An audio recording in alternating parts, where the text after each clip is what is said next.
এটা হচ্ছে 15 নম্বর দল যারা কোরআনকে ব্যাখ্যা করে পথভ্রষ্ট হয়ে গেছে। এরা হচ্ছে শিয়ারা। কারা এরা? শিয়ারা। এই শিয়াদের উৎপত্তি কখন আমরা এই নিয়ে দীর্ঘ আলোচনা করছি, প্রায় 13টা কি 11টা জুম্মা আমরা আলোচনা করছি। তাহলে শিয়া মানে, শিয়া শব্দের অর্থই দল। শিয়া শব্দের অর্থই কি? দল। আচ্ছা, যখন রাসূলুল্লাহ সাল্লাল্লাহু আলাইহি ওয়াসাল্লামের সাহাবীরা উপস্থিত, তখন কি কোনো দল আসলে তৈরি করা লাগতো? তৈরি করা লাগতো না। তাহলে এই দলটা আসলো কোত্থেকে? এই দলটা আসলো ইহুদিদের কাছ থেকে। সেই ইহুদির নাম হচ্ছে আব্দুল্লাহ ইবনে সাবা। নাম কি? আব্দুল্লাহ ইবনে সাবা। এই ছিল শিয়া। সে আসছে মক্কায়, মদিনায়, কুফায় সে আসছে ইসলামের মধ্যে ভাঙন ধরানোর জন্য। সে ইহুদি ব্যাখ্যা নিয়ে আসছে যে মুসা আলাইহিস সালামের যেমন একজন ওসি ছিল, অভিভাবক উত্তরসূরি ছিল, সেই রকম মুহাম্মাদের উত্তরসূরি হচ্ছে আলী। তারা এটা বলা শুরু করলো। কিন্তু মুহাম্মদ সাল্লাল্লাহু আলাইহি ওয়াসাল্লাম কি আলীকে খেলাফত দিয়ে গেছেন? বরঞ্চ 15 পৃষ্ঠার বেশি কোরআন সুন্নাহ নস একদম কাতঈ দলিল, স্পষ্ট দলিল দ্বারা প্রমাণিত যে এরপরে খলিফা আবু বকর হতে যাচ্ছেন। কিন্তু তারা বলে যেহেতু আলী মুহাম্মাদের বংশে, রাসূলুল্লাহ সাল্লাল্লাহু আলাইহি ওয়াসাল্লামের চাচাতো ভাই, সুতরাং একই বংশে আবার নিজের মেয়েকে দিয়ে তার বিয়ে দেওয়া হয়েছে, সুতরাং মুহাম্মদ সাল্লাল্লাহু আলাইহি ওয়াসাল্লামের ওসি হচ্ছেন কে? আলী। তারা এটা ব্যাখ্যা করা শুরু করলো। এই ব্যাখ্যা যখন শুরু হইলো, তখন যারা নতুন সাহাবী, নতুন ইসলাম গ্রহণ করছে, ইসলাম ছড়িয়ে পড়া শুরু করছে, বসরা, ইরাক, দামেস্ক এই অঞ্চলগুলোতে ইসলাম ছড়িয়ে পড়া শুরু করছে, পারস্য বিজয় হচ্ছে, তখন যারা নতুন মুসলিম, তারা এতদিন উপাসনা করছে, শিরিক করছে, বিদআত করছে, আইডল ওয়ারশিপ করছে, মূর্তি পূজা করছে, তারা কি অল্পতেই ঘাবড়ে যাবে কিনা? তাদেরকে তারা ওই অঞ্চলগুলোতে গিয়ে পথভ্রষ্ট করা শুরু করলো। এদের নিয়ে একটা দল তৈরি হয়ে গেল। এরা নিজের নাম দিল শিয়াতু আলী। নাম কি? শিয়াতু আলী, মানে আলীর দল। আলীর দল। এরা আলী দলের আগে এদের উৎপত্তি। যখন আবু বকর আলীকে খেলাফত দিল না, ওমর আবু বকর আলীকে খেলাফত দিল না, ওসমানও খেলাফত দিল না, আরে কতদিন আর সহ্য করা যায়? তখন এরা যা বিদ্রোহী ছিল সেই বিদ্রোহীদের সঙ্গে এক হয়ে ওসমানুল আলমকে হত্যা করে দিল। এরাই। এরপরে আলী রাদিয়াল্লাহু ওরা বিভিন্নভাবে চুক্তি করছে, ভঙ্গ করছে, চুক্তি করতে বন্ধ করছে, সবসময় বিশ্বাসঘাতকতা করছে। যারা শিয়াতু আলী পরিচয় দেয় ওরাই। আলী রাদিয়াল্লাহু এরা আল্লাহ বলে সিজদা করছে। এরপর কি হয়েছে? এদেরকে আলী রাদিয়াল্লাহু তার রাজধানী থেকে বিতাড়িত করছেন। আব্দুল্লাহ ইবনে সাবা কোথায় মারা গেছে আজ পর্যন্ত জানা যায় না, কারণ নির্বাসন দেওয়া হয়েছে। হ্যাঁ, এরপরে নাহওয়ানদের যুদ্ধ। কোন যুদ্ধ? নাহওয়ানদের যুদ্ধে আলী রাদিয়াল্লাহু যখন এদের বিপক্ষে জিতলেন, এই বিদ্রোহীদের বিপক্ষে, তখন একটা গর্ত করে ওদেরকে ওখানে দিয়ে পুড়িয়ে মারছেন। এই শাস্তি আল্লাহ ছাড়া কারোর জন্য গ্রহণযোগ্য ছিল না, কিন্তু আলী এতটাই ওদের উপর নাখোশ, তাদেরকে পুড়িয়ে মারছেন। তাহলে এই হচ্ছে শিয়াতু আলী। যখন আলী রাদিয়াল্লাহু মৃত্যুবরণ করলেন, তখন আরেকটা রাজনৈতিক অবস্থার উত্থান হইল। সিরিয়ার খলিফা মুয়াবিয়া আর মদিনার খলিফা হচ্ছেন হাসান রাদিয়াল্লাহু আনহু। দুই দিকে দুই খলিফা। তো মুয়াবিয়া রাদিয়াল্লাহু আনহু উনি বিচক্ষণ শাসক ছিলেন, উনি কিছু বলেন নাই, কখনোই কিছু বলেন না, সাহাবীদেরকে জোর জবরদস্তি করেন নাই। তিনি যখন ইয়াজিদ তার ছেলেকে নমিনেশন দিয়ে গেলেন, তখন বলছেন যে যারা মক্কা মদিনার, যারা ভালো করে শুনবেন, মক্কা মদিনার যারা তোমার হাতে বায়াত নিবে না, যারা তোমাকে স্বীকার করবে না, তাদেরকে তুমি কখনোই জোর জবরদস্তি করবে না। কেন? ওরা আল্লাহ রাসূলের সাহাবী, ওরা তোমার চেয়ে উত্তম, তুমি কখনোই তাদেরকে তোমার কাছে বাধ্য করতে পারো না। কিন্তু সে যখন খেলাফত নিল, তখনই মক্কা মদিনায় চিঠি পাঠিয়ে দিল। ওইখানে যারা গভর্নর ছিল তাদেরকে বলল, এই রাতের মধ্যে যখনই আপনি চিঠি পাবেন, তখনই তাদেরকে বাধ্য করবেন কি করতে? আমার বায়াত নেওয়ার জন্য। এই খবর প্রথমে গেল আব্দুল্লাহ ইবনে জুবাইর রাদিয়াল্লাহু আনহুর কাছে। উনি তো তখন নেতৃত্বস্থানীয় মানুষ, হোসেন রাদিয়াল্লাহু আনহু নেতৃত্বস্থানীয় মানুষ। তখন আব্দুল্লাহ ইবনে জুবাইর কি করলেন? একটা বুদ্ধি করলেন যে আমি তো নেতৃত্বস্থানীয় মানুষ, তো আমি যদি গোপনে বায়াত নেই তাহলে এটা কেমন হয়ে যায় না, দিন পর্যন্ত অপেক্ষা করেন। তখন উনি বাড়ি গেলেন। এই বাড়ি যাওয়ার কৌশল করে ইনি এবং হোসেন রাদিয়াল্লাহু আনহু এরা মক্কায় চলে গেলেন। মদিনা থেকে, মদিনায় কোথায় চলে গেলেন? মক্কায় চলে গেলেন। পরবর্তীতে তাদেরকে বাধ্য করা হলো। এরপর ঠিক এই সময় যখন ইয়াজিদের হাতে সবাই বায়াত নিচ্ছে, নাজুক একটা সময়, তখন কি হলো? তখন হাসান রাদিয়াল্লাহু আনহুর সময় 40 হিজরি থেকে ইরাকের একটা দল হাসান রাদিয়াল্লাহু আনহুকে চিঠি দিত, সবসময় চিঠি দিত যে আপনি আসেন, আমরা আপনার পক্ষ নেব, আপনি আসেন, আমরা আপনার পক্ষ নেব, 40 হিজরি থেকে। তখন হাসান রাদিয়াল্লাহু আনহুর একজন পরিচারিকা দাসী, তিনি একদিন হাসান রাদিয়াল্লাহু আনহুকে কিছু চিঠি নিয়ে আসি দিলেন যে ইরাক থেকে চিঠি আসছে, এই চিঠিগুলো একটু পরে দেখেন। হাসান রাদিয়াল্লাহু আনহু কি করলেন, এই চিঠিগুলো নিয়ে না পড়ে পুড়ে ফেললেন। পুড়ে ফেলে বললেন যে এগুলো ইরাক থেকে আসছে, এগুলো তেমন গুরুত্বপূর্ণ কিছু না। চিন্তা করে দেখেন, হাসান রাদিয়াল্লাহু আনহু, হোসেন রাদিয়াল্লাহু আনহুর বড় ভাই, তিনি বললেন যেহেতু এগুলো ইরাক থেকে আসছে, এখানে গুরুত্বপূর্ণ তেমন কিছু নাই, ওই চিঠিগুলো না পড়ে পুড়ে ফেললেন। তিনি মৃত্যুবরণ করলেন। হোসেন রাদিয়াল্লাহু আনহু সবাই আসলো, ইয়েজিদ যদি ক্ষমতায় আসীন হলো, তখন কি হলো, ওই ইরাক থেকে 61 হিজরির দিকে ঘটনা এটা, ইরাক থেকে আবার চিঠি আসা শুরু করলো, অনেকগুলো চিঠি। হোসেন রাদিয়াল্লাহু আনহুকে আবার ডাকা হইলো যে আপনি আমাদের কাছে আসেন, আমরা আপনার পক্ষ নেব। ইয়েজিদ তো কেবলমাত্র বায়াত শুরু করছে, এখনো গুরুত্বপূর্ণ স্থানগুলো তার বায়াত নেয় নাই, তো একটা যেহেতু সুযোগ, তো আপনি আসেন এখানে। তো হোসেন রাদিয়াল্লাহু আনহু মনস্থ করলেন, তিনি যে চিঠিগুলো তারা পাঠাইছে সেই চিঠিগুলো সাথে নিলেন, নিয়ে কি করলেন, রওনা দিবেন। তখন তাকে বাধা দিলেন ইবনে আব্বাস রাদিয়াল্লাহু আনহু, ইবনে উমর রাদিয়াল্লাহু আনহু, জুবাইর রাদিয়াল্লাহু আনহু, সব সাহাবীরাকে বাধা দিলেন। বললেন যে তারা তোমার বাপের সঙ্গে বিশ্বাসঘাতকতা করছে, তারা হাসানের সাথে বিশ্বাসঘাতকতা করছে, তারা ওসমান রাদিয়াল্লাহু আনহুকে হত্যা করছে, তারা অবশ্যই তোমার ভালো চায় না, এই শিয়ারা। তখন তিনি কি করলেন, যে বললেন তার একটা ব্যক্তিগত ইস্তিহাদ ছিল। ইস্তিহাদটা কি, তার বয়স 60 বছর, মানে আল্লাহ রাসূল কত বছর বয়সে ইন্তেকাল করছেন, 61 63, আচ্ছা, তাহলে 60 বছর বয়স। এই 60 বছর যখন বয়স, তিনি তো সাধারণত মানুষ, বয়োবৃদ্ধ মানুষ, তিনি এক রাজনৈতিক যে পরিস্থিতি এটা বিবেচনা করে দেখলেন যে ইয়াজিদ নিশ্চয়ই আমাকে হত্যা করবে, এবং তিনি সাহাবীদেরকে বলছেন যে আমি আমার রক্ত এই মক্কা মদিনায় ফেলতে চাই না, মক্কা মদিনা আমার রক্ত ফেলে দূষিত করতে চাই না, এটা তার ব্যক্তিগত ইস্তিহাদ ছিল। এর জন্য তিনি চিঠিগুলো নিয়ে, যেহেতু একটা সুযোগ আছে, এটাতে ইস্তিহাদ করে রওনা দিলেন। এটাতে রওনা দেওয়ার আগে তিনি তার চাচাতো ভাই মুসলিম ইবনে আকিল রাদিয়াল্লাহু আনহুকে পাঠাইছেন কুফায়। যখন পাঠাইলেন, পাঠানোর পর বলেন যে তুমি একটা সরেজমিনে গিয়ে দেখো কি অবস্থা। তখন তিনি গেলেন, গিয়ে কয়েকদিনের মাথায় তার হাতে প্রায় 12,000 কিংবা 4,000-এর মতো যারা কুফার অধিবাসী ছিল তারা বায়াত গ্রহণ করলো। যখন এই অবস্থা, বায়াত গ্রহণ করতেছে, ওদিকে তো ইয়াজিদও শুনে ফেলছে যে বায়াত হচ্ছে একখানে, আমার বিপরীতে এখানে বায়াত হচ্ছে। তখন সে কি করলো, তখন ওইখানে যে শাসক ছিল সে আবার হাসান হোসেন রাদিয়াল্লাহু আনহুমাকে খুব পছন্দ করতেন। তখন ইয়াজিদ কি করলো, যেহেতু এই ছেলে কথা শুনতেছে না, তখন তাকে পাল্টাইয়া ওখানে তার মতো করে একজন শাসক নিয়োগ করলেন। ওইখানে যে শাসক ছিলেন তার নাম ছিল নোমান বিন বাশির রাদিয়াল্লাহু আনহু। তিনি নতুন সাহাবী, তো তিনি রাসূলুল্লাহ সাল্লাল্লাহু আলাইহি ওয়াসাল্লামের যারা বংশধর আহলে বাইত তাদেরকে সম্মান করতেন, হাসান হোসেন রাদিয়াল্লাহু আনহুকে সম্মান করতেন। তো তিনি যখন পক্ষ নিলেন না, তাকে পাল্টে দেওয়া হলো। এবং যে ব্যক্তি মুসলিম ইবনে আকিল রাদিয়াল্লাহু আনহুকে স্থান দিয়েছেন, যার বাসায় তিনি অতিথি হয়ে আসেন, তাকে বন্দী করা হলো, বন্দী করে দুর্গে রাখা হলো। যখন তাকে বন্দী করে দুর্গে রাখা হলো, তখন এই কুফার অধিবাসীরা আবার বলল যে যারা আপনাকে আশ্রয় দিছে, হ্যাঁ, তাকে বন্দী করে দুর্গে রাখা হয়েছে, মুসলিম ইবনে আকিলকে বলল চলুন আমরা আপনার পক্ষ নিয়ে তাদের বিপক্ষে যুদ্ধ করব। তখন মুসলিম ইবনে আকিল বললেন যে এটা তো করা যায়, যেহেতু স্থানীয় লোক, ক্ষমতা আছে, এরা আবার ভালো যোদ্ধা, ইরাকের লোক। তখন তিনি তাদের নিয়ে যুদ্ধের মাঠে গেলেন। ইরাজিদের বাহিনীর বিপক্ষে তাদের যুদ্ধ হইলো।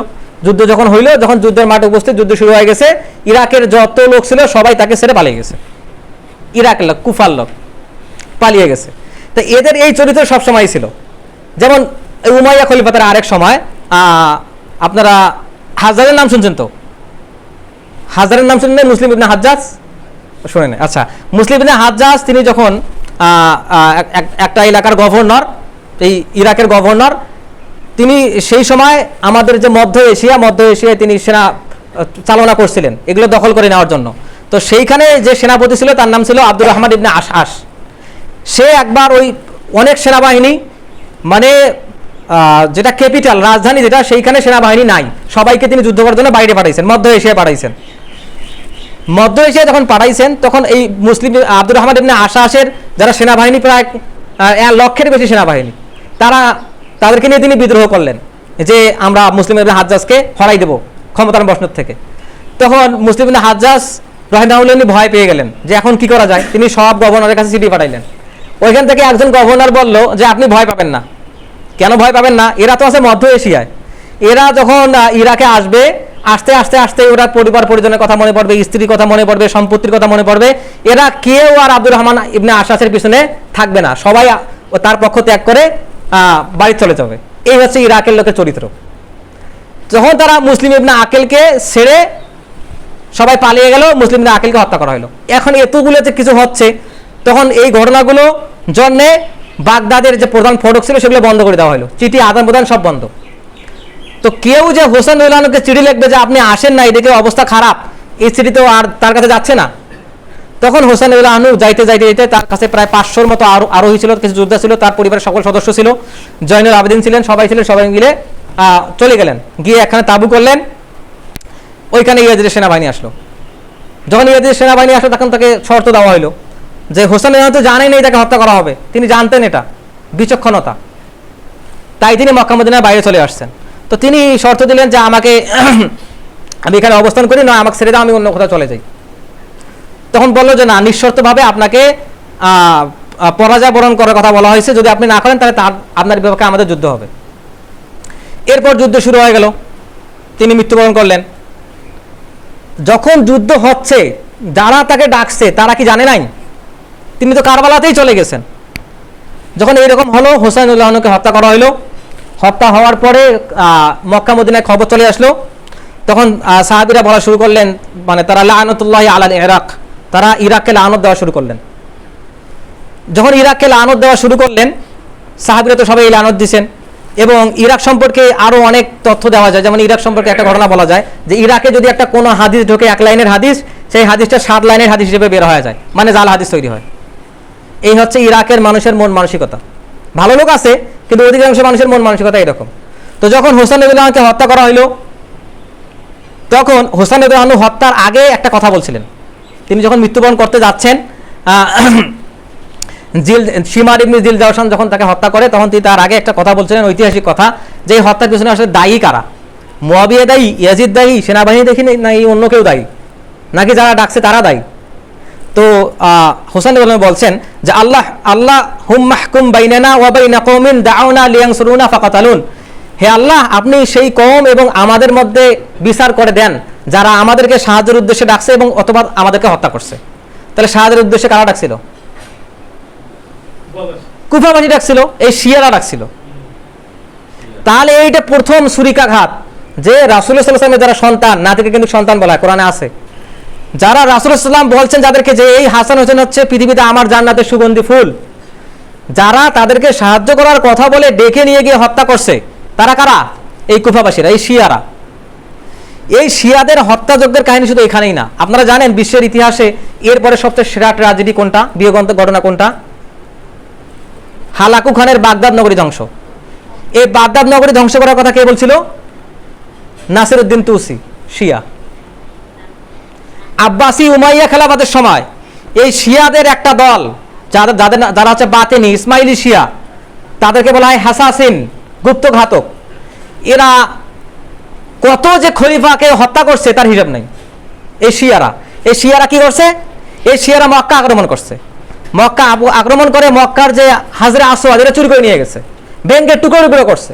সেই টুকরোগুলো পরবর্তীতে খলিফারা উদ্ধার করে আবার নিজের জায়গায় বসাই দিয়েছেন। এই শিয়ারা মুসলিমদের হত্যা করে, তারা ওই যে জমজমকূপ, সেই জমজমকূপে লাশ ফেলে জমজমকূপকে একদম হারাই ফেলে দিয়েছিল, নিশ্চিহ্ন করে দিয়েছিল এই শিয়ারা। এই হচ্ছে শিয়াদের ঐতিহ্য। এই শিয়ারা, এই যে আমাদের সিরাজউদ্দৌলার নাম তো আমরা জানি, সিরাজউদ্দৌলার বিপক্ষে কে বিশ্বাসঘাতকতা করছিল? মীর জাফর, শিয়া। মহীশূরের টিপু সুলতান, এই টিপু সুলতানের বিপক্ষে কে বিশ্বাসঘাতকতা করছিল? মীর সাদিক, শিয়া। এই পাকিস্তান বাহিনী ৭১ যে আমাদের উপর হত্যাযজ্ঞ চালাইছে, ২৫শে মার্চের গণহত্যা, যেটাকে কালো রাত বলি, পাকিস্তান সেনাবাহিনীর উচ্চ পর্যায়ের যত লোক ছিল সবগুলো ছিল শিয়া। এই শিয়ারা ইতিহাসে যুগে যুগে মানে মুসলিম জাতির ভিতরে ভাঙ্গন ধরাইছে। এরা যেখানেই গেছে একদম সেই জাতির যে মূল, সেই মূলটা কেটে দিয়ে একটা ভুল ব্যাখ্যা চালু করে দিচ্ছে। যেমন ইসলামের ইতিহাসে প্রথম দল শিয়া তৈরি হয়ে গেল সাহাবীদের সময়, একদম ইসলামের মূল শিকড়টাকে ওরা ধ্বংস করে দেয়, আব্দুল্লাহ ইবনে সাবার দল। তাহলে এই যে শিয়ারা, যারা আয়েশা রাদিয়াল্লাহু আনহাকে কি বলে? হ্যাঁ, বেবিচারিণী বলে। তারা বলে যখন ইমাম মাহদী আসবে, তখন কি হবে? ইমাম মাহদী তাহারে ইমাম মাহদী, ওরা বলে ওদের ইমাম মাহদী। ইমাম মাহদী শিখে আয়েশাকে কবর থেকে তুলবে এবং তার যে রাসূলুল্লাহ সাল্লাল্লাহু আলাইহি ওয়াসাল্লামের সঙ্গে বিয়ে হয় নাই, সে বেবিচারিণী, তার বিপক্ষে তাকে শাস্তি দেওয়া হবে। এই শিয়ারা এই কথাগুলো বলে। এই শিয়ারা বলে যে ইসলামের জন্য যুদ্ধ করে যারা শহীদ হয়েছে ওরা একটাও শহীদ নয়, বরং কোন শিয়া যদি বিছানায় মৃত্যুবরণ করে ওই শিয়া শহীদ। তাহলে এদের উৎপত্তি কোথায়? এরা এই ধ্বংসযজ্ঞের উৎপত্তি কোথা থেকে শুরু হলো জানেন? আচ্ছা, হোসাইন রাদিয়াল্লাহু আনহু যখন হত্যা করা হইলো তখন এরা চিন্তা ভাবনা করলো, আরে আমরা তো হোসাইনকে ডাকছিলাম, তাকে হত্যা করা হইলো, আমরা তো যাইনি এদের কাছে। তখন এরা কারবালায় গেছে, গিয়ে দেখে কি ধ্বংসযজ্ঞ অবস্থা। তখন ওখানে গিয়ে তারা তওবা করলো, ওই কারবালায় গিয়ে তারা তওবা করলো। তওবা করে তাদের নাম হওয়া গেল তাওয়াবুন। কি নাম হইল? মানে তওবাকারী। তারা এখন পণ করলো বিশ্বের ইতিহাসে যতদিন আমরা বেঁচে থাকবো ততদিন যারা এই হোসেন রাদিয়াল্লাহু হত্যা করছে মানে সুন্নিরা, তাদেরকে হত্যা করেই যাব। এই যে শিয়াদের মানে যে বিশ্বাসঘাতকতার ইতিহাস, মুসলমানদের মারার যে ইতিহাস, এই তাওয়াবুনদের কাছ থেকে শুরু। ওরা নাকি তওবাকারী। এরা তওবাকারী এই জন্যে যারা আয়েশা আর তহারা, খাদিজা আর তহারা, এদের বিপক্ষে তারা বিষোদ্গার করে। এরা বলে কোরআন বিকৃত। এবং ইতিহাসে যত আলেম তাদের সাথে ঐক্য করার প্রচেষ্টা চালাইছেন, তারা দেখতে পাইছেন যে এই শিয়ারা আগে যত ভালো ছিল তার চেয়ে এখন বেশি আরো খারাপ। এই হচ্ছে শিয়া। তো না, আমেরিকার মারাটা ঠিক আছে কিনা এটা হচ্ছে বিষয়টা হচ্ছে সূরা রুম আমরা জানি, আলিফ লাম মিম গুলিবাতির রুম। রোম মানে রোম দেশ। রোমের কথা আল্লাহ সুবহানাহু ওয়া তাআলা কোরআনে বলছেন। তো যখন রোম বিজয় হইলো, রোম বিজয় করছে কারা? খ্রিস্টানেরা। আর রোমে যারা ছিল এরা ছিল পারসিক, অগ্নি পূজারী, মূর্তি পূজারী। যখন মূর্তি পূজারীদের উপরে খ্রিস্টানেরা জয়ী হইলো তখন আল্লাহ সুবহানাহু ওয়া তাআলা এটাকে খুশির খবর বললেন। তাহলে ইরানে যারা আছে এরা হচ্ছে পারসিক। আচ্ছা, তাহলে আপনারা আরেকটু ইতিহাসের দিকে যাই, সময় চলে যাচ্ছে অবশ্য। সোহরাব রুস্তমের নাম শুনছেন? আচ্ছা, শাহনামা, মহাকবি ফেরদৌসীর লেখা শাহনামা, এটা যদি কেউ পড়েন তাহলে দেখবেন যে এরা সবাই হচ্ছে অগ্নি পূজারী। এই ধর্মটার উৎপত্তি হচ্ছে জরথুস্ট্রবাদ থেকে। জরথুস্ট্রবাদদের ঈশ্বরের নাম হচ্ছে, ওদের ধর্মগ্রন্থের নাম হচ্ছে জেন্ডাবেস্তা। এই ধর্মগ্রন্থে ঈশ্বরের প্রতিনিধি হিসাবে, পবিত্রতার প্রতীক হিসাবে আগুনকে বিবেচনা করা হয়। আপনারা এখন পর্যন্ত দেখবেন যে শিয়ারা এখন পর্যন্ত আগুনের উপাসনা করে। মিডিয়ায় খবরগুলো আপনারা দেখতে পারবেন, সার্জারি দেখতে পারবেন। তো এরা হচ্ছে পার্সিয়ান, মানে পারস্যিক। পারস্য বলা হয় না ইরান, পারস্য। এই যে প্রাচীন পারস্য, এই প্রাচীন পারস্যের যে অগ্নি উপাসনা, এই পারস্যিক জাতির যে জাতীয়তাবাদ, যেমন মিশরের জাতীয়তাবাদ, ওরা ফেরাউন, ওই দিকে নিয়ে যেতে চায় ওরা। বর্তমান যারা জাতীয়তাবাদী, পারস্য জাতীয়তাবাদ কেন? অগ্নি পূজারী। ওই দিকে ওই জাতীয়তাবাদ ওদেরকে ওই দিকে নিয়ে যেতে চায়। তো সেই হিসেবে ওরা হচ্ছে অগ্নি পূজারী। তো যদিও তারা শিয়াদের মধ্য থেকে আবার কিছু দল আছে, যেমন গুলাদ শিয়া, রাফিজি শিয়া, ইসমাইলি শিয়া, ইসনা আশারি শিয়া। শিয়াদের দল সম্পর্কে আমি বলছি, অনেক আলোচনা করছি, 30টার মতো তাদের দল আছে। তো এই দলগুলোর মধ্যে 5-6টা দল একদম সরাসরি কাফের। তো যারা শিয়াদের শাসন ব্যবস্থায় থাকে, যেমন খোমেনি বংশ, বর্তমানে এই খোমেনি বংশটা ঐতিহাসিকভাবেই কাফের। এই খোমেনি বংশের আবার একটা ইতিহাস আছে, এগুলো অনেক আলোচনা আর কি। এই ইতিহাসটা কি, যতদিন ইমাম মাহাদি এখন গায়েব আছেন, কি আছেন? গায়েব আছেন। একটা হচ্ছে গায়েবাতে সুগরা, একটা আছে গায়েবাতে কুবরা। তো তিনি এখন বড় গায়েবে আছেন, তিনি কিয়ামতের পূর্বে আবার ওই গুহা থেকে বের হবেন, বের হয় ইমাম মাহাদি হবেন। তো যতদিন পর্যন্ত ইমাম মাহাদি বের না হচ্ছেন ততদিন পর্যন্ত খোমেনি বংশ শাসন করতেই থাকবে। এই হচ্ছে খোমেনি বংশ। খোমেনি একজন লোকের নাম না, এটা পুরো একটা বংশের নাম। তারা বংশগতভাবে ওই রকম সাহাবী বিদ্বেষী। তো এখন তাহলে শিয়াদের মধ্যে থেকে একটা দল আছে, যেমন আচ্ছা, যে মুসলমানেরা নামাজ পড়ে না তাদের মুসলমানের পরিচয় আছে? আচ্ছা, তাহলে আমরা তাদেরকে সরাসরি কাফের বলে ডাকতে পারি কি? কাফের বলে ডাকতে পারি না। তাহলে যারা শিয়া, কিন্তু শিয়া বিশ্বাস যাদের ভিতরে যায়, তাদেরকে আমরা কাফের বলতে পারি না। যারা কাদিয়ানি ধর্ম সম্পর্কে কিছুই জানে না, আধুনিক জীবন যাপনে ব্যস্ত, তাদেরকে আমরা কাফের বলতে পারি না। কিন্তু যারা পার কাদিয়ানি তাদেরকে তো আমরা কাফের বলতে পারি। তাহলে যারা সাধারণ শিয়া ওদেরকে তো আর কাফের বলা যায় না। হয়তো তাদের আকীদাগত, যেমন জাইদি শিয়া যারা আছে, জাইদি শিয়ারা আকীদাগতভাবে একদম আহলে সুন্নাহ ওয়াল জামাতের কাছাকাছি, ওদেরকে তো আমরা শিয়া মানেই কাফের বলতে পারি না। যখন এই অবস্থা, তখন কি হলো? সব শিয়াকে কাফের বলা যাচ্ছে না। তো যারা বিশ্বাসগতভাবে বিদআতি, যারা কুফরি, বিশ্বাসগতভাবে বিদআত মানে কুফর, তারা তো কাফের। যারা যারা আমলগতভাবে বিদআতি, যেমন বাংলাদেশে আমলের বিদআতের সংখ্যা অনেক বেশি, তাদেরকে তো আমরা কাফের বলতে পারি না। তো যখন এই অবস্থা, যখন বিশ্বের মোড়লের সঙ্গে ইরানের যুদ্ধ হচ্ছে, তখন আমরা কোন পক্ষে নেব? ইমাম তাইমিয়া রাহিমাহুল্লাহ বলছেন, যখন এই যে পারসিক অগ্নি পূজারী কাফের খ্রিস্টানদের যুদ্ধ হবে, তখন আমরা আল্লাহর কাছে এই বলে দোয়া করব, কি বলে দোয়া করব? যে আল্লাহ এক কুকুর দিয়ে আরেক কুকুরের উপর লেলিয়ে দিয়েছেন, এটা আমরা চাইবো। তবে রাজনৈতিক স্ট্র্যাটেজি অনুসারে, এটা এর আবার ভূ রাজনীতির ক্ষেত্রে চলে গেলাম, পলিটিক্যাল স্ট্র্যাটেজি। এই ক্ষেত্রে কি হবে? যদি ইরানের পতন হয়, ইরান কিন্তু তার যে পারসিক ধ্যান ধারণা, জাতীয়তাবাদ, এই ধ্যান ধারণা পুরো মধ্যপ্রাচ্যে দিতে চায়। মানে ইসরায়েল যেমন মধ্যপ্রাচ্য দখল করতে চায়, প্রমিস ল্যান্ড মুসা আলাইহিস সালামের, ইরানও চায় তার পারস্যিক চিন্তা ভাবনা পুরো মধ্যপ্রাচ্য তারা দখল করে নেবে। দুই দল দুইটা চায়। কিন্তু ইরানের যদি পতন হয়, তাহলে যেহেতু তারা একক শক্তি, এই একক শক্তির পতন হলে অন্যান্য যে শক্তিগুলো আছে মধ্যপ্রাচ্যের মুসলিম শক্তিগুলো, এগুলো পতন হওয়ার সম্ভাবনার খুব কাছাকাছি চলে আসে। এই জন্য পলিটিক্যাল স্ট্র্যাটেজি, যেমন সৌদির বর্তমান অবস্থান দেখেন, আজকের নিউজ, সৌদি আরবকে ইরান ধন্যবাদ জানাইছে কেন? তারা নিরপেক্ষ আছে, তারা আমেরিকার পক্ষ নেয় নাই, ইসরায়েলের পক্ষ নেয় নাই, এবং তারা যে বোমগুলা তাদের উপর দিয়ে আসছে সেগুলো তারা যাইতেও দেয়নি। এইটা হচ্ছে নিরপেক্ষ অবস্থান। সৌদি এই অবস্থানে এখন পর্যন্ত আছে। তো রাজনৈতিক স্ট্র্যাটেজি অনুসারে আমরা দেখলাম সৌদি আরবও বলতেছে না, আমরা ইরানের যুদ্ধ চাই না, কারণ ইরানের যদি পতন হয়, আমরা শিয়াকে মতবাদগুলোকে খণ্ডন করতে পারবো তাদের থেকে, যেমন তারা পারমাণবিক অস্ত্র ক্ষমতা সম্পন্ন নয়, তো সৌদি আরবও পারমাণবিক অস্ত্র ক্ষমতা সম্পন্ন নয়, তো আমরা সমানে সমানে আসি, তাদেরকে আমরা মতবাদ দিয়ে খণ্ডন করতে পারবো। আল্লাহর খেলার দিকেই আমরা যাচ্ছি। তো সেই হিসাবে আমরা আমেরিকার কিংবা ইসরায়েলের পক্ষ নেব না। এই হচ্ছে বর্তমান রাজনৈতিক স্ট্র্যাটেজি। তো আল্লাহ সুবহানাহু ওয়া তাআলা আমাদেরকে এই যে কোরআন ব্যাখ্যার ক্ষেত্রে যে মূলনীতিগুলো, এগুলো অনুসরণ করে আমাদেরকে শুদ্ধ মুসলিম হয়ে বেশি তারা তৌফিক দান করুন।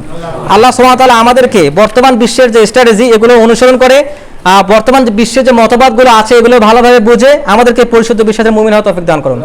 আল্লাহ সুবহানাহু ওয়া তাআলা আমাদেরকে কিয়ামতের দিন শুদ্ধ বিশ্বাসের মুমিন হয়ে তার সামনে দণ্ডায়মান হওয়ার তৌফিক দান করুন।